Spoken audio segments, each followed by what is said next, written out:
Karibu mpendwa msikilizaji na mfuatiliaji wa St. Gaspar Media katika kipindi cha maisha ya watakatifu. Leo tarehe 7 ya mwezi wa 6 tunasikiliza na kutafakari juu ya maisha ya Mtakatifu Ana wa Bartholomeo Mtawa. Mtakatifu Ana wa Bartholomeo alizaliwa karne ya 16 huko Avila nchini Hispania, na wazazi wake walikuwa wakulima. Mtakatifu Ana aliajiriwa kama mchungaji mpaka pale alipokuwa na umri wa miaka 20. Mtakatifu huyo baadaye alijiunga na shirika la masista wa Karmeli, akijishughulisha na kazi ya kuomba mahitaji na kununua chakula kwa ajili ya wanashirika. Hata hivyo, wakati mwingine Mtakatifu Teresia alimpendekeza Sista Ana kuwa sista wa ndani, lakini Ana alipendelea kubaki kama alivyokuwa. Na baadaye Mtakatifu Teresia wa Avila alimfanya Sista Ana kuwa mwandamizi wake karibu katika safari zote. Mtakatifu Teresia anamueleza Sista Ana kuwa mtumishi mkuu wa Mungu katika maandiko yake. Mtakatifu Ana aliandika historia ya kifo cha Mtakatifu Teresia ambayo inaonyesha alivyokuwa ameguswa na mapendo kamili ya Mtakatifu Teresia. Mtakatifu Teresia alifia mikononi mwa Sista Ana, na Sista Ana alimwangalia Teresia akaona ni jinsi gani alivyokuwa msafi rohoni mwake kwa tabasamu alilomuonesha, linaloashiria mapendo kamili kwa Mungu na moyo wa shukrani.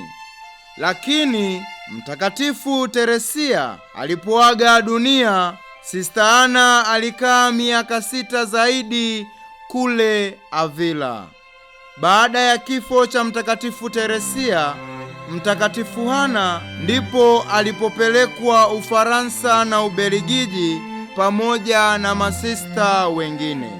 Safari hii mkuu wake alimpanga Sista Ana kuwa ni sista wa ndani, lakini Sista Ana alitumia fursa hii kusali kwa bidii kubwa, akitamani kupata utakatifu kama Mtakatifu Teresia wa Avila.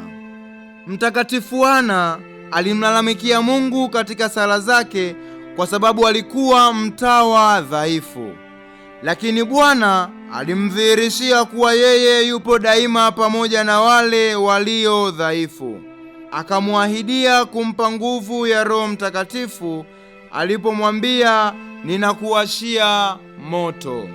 Mtakatifu Ana aliishi maisha matakatifu akifuata mfano wa Mtakatifu Teresia wa Avila. Pia Mtakatifu Ana alikuwa nabii na alisali kwa bidii kubwa sana akitafuta utakatifu. Mnamo mwaka 1626 Mtakatifu Ana alifariki dunia. Watu wapatao zaidi ya 20,000 walifika kwa mazishi yake na kugusa mwili wake kwa rozari na vitu vingine vingi, wakiomba msaada wa kiroho kwa maombezi yake, wakiamini kuwa Mtakatifu Ana alikuwa tayari mtakatifu. Na mnamo mwaka 1917 Mtakatifu Ana alitangazwa mtakatifu. Itukuzwe damu ya Kristo! Milele amina. Tafakari fupi inayotokana na maisha ya Mtakatifu Ana wa Bartholomeo Mtawa. Maisha ya Mtakatifu Teresia wa Avila yalikuwa kioo cha maisha ya Mtakatifu Ana na masista wote wa shirika la Wakarmeli.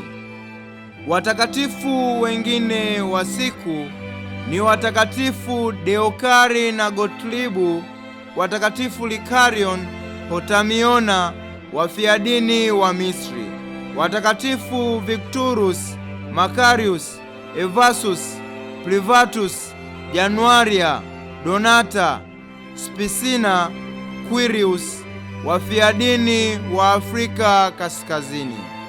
Itukuzwe damu ya Kristo! Milele amina.